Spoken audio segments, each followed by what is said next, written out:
जय शिवराय, जय शंभूराजे. वरील रील बघा.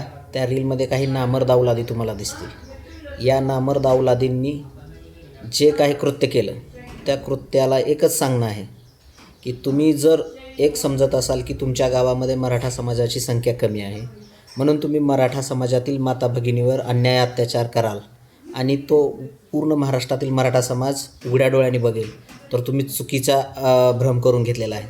तुम्हाला या माध्यमातून एकच सांगणं आहे, जो जोर तुम्ही त्या दिवशी दाखवला, छत्रपतींच्या पुतळ्याच्या समोर जो जोर दाखवला, आज तो जोर दाखवून दाखवा.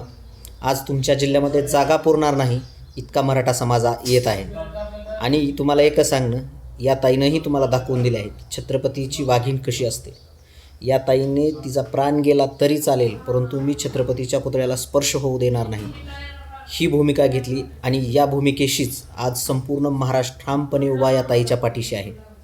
आणि त्या ताईला कितीही मारहाण झाली, तिचे कपडे फाटले, परंतु तिने छत्रपती शिवरायांच्या पुतळ्याला हात लावू दिला नाही.